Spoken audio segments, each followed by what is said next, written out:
आवाज हमारे साथ।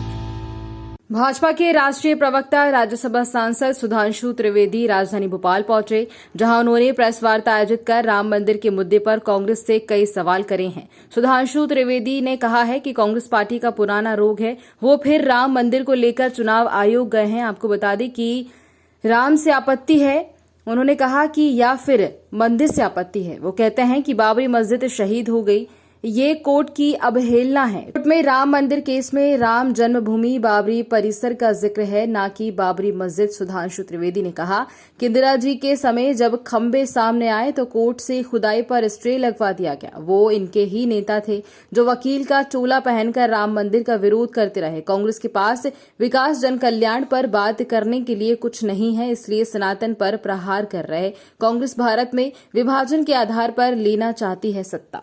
ऑर्डर बिगड़ेगा। उसके बाद चेक करिएगा 1961 तक मुस्लिम वर्ग पक्षकार ही नहीं बना।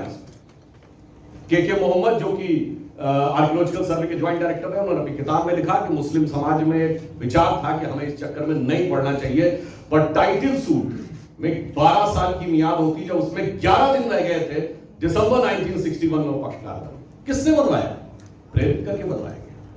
रोकने का सिलसिला इतना ही नहीं रुका। 1976 में इंदिरा गांधी जी के जमाने में जब रूटीन में आर्कियोलॉजिकल सर्वे की खुदाई हो रही थी तो नीचे 8 खंबे निकल आए, और तब वामपंथी इतिहासकारों के दबाव में खुदाई रुकवा दी गई, और रुकवाई नहीं गई, कोर्ट से स्टे ले लिया गया कि खुदाई कभी की नहीं जाएगी, क्योंकि पता था कि खुदाई होगी तो कुछ और निकल आएगा।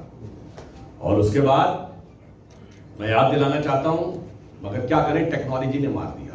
21st सेंचुरी शुरू हुई, रडार मैपिंग की टेक्नोलॉजी आ गई। जब अटल जी की सरकार थी तो कोर्ट ने खुदाई के लिए मना किया था ना, रडार मैपिंग के लिए तो नहीं।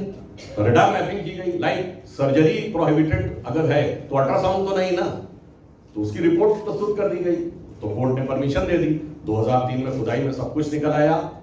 उसके बाद इन्हीं के नेता वकील का चोला ओढ़कर तथा कथित बाबरी मस्जिद एक्शन कमेटी के वकील बन के खड़े होते थे।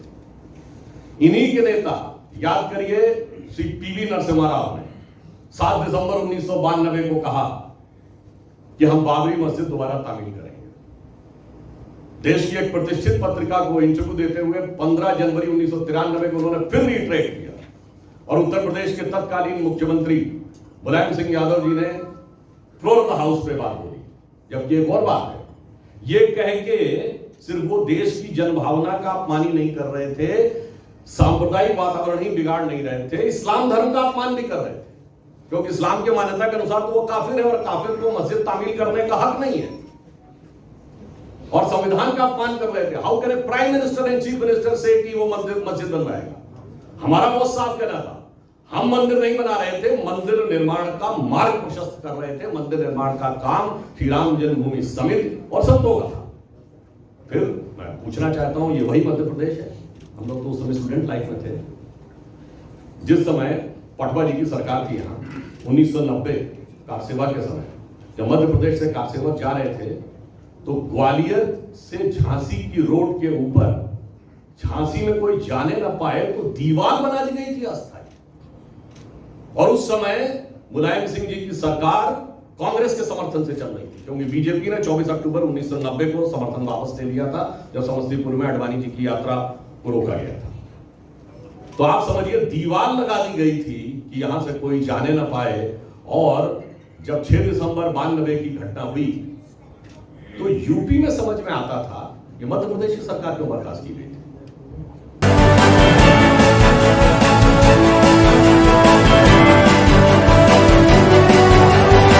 आपकी आवाज हमारे साथ।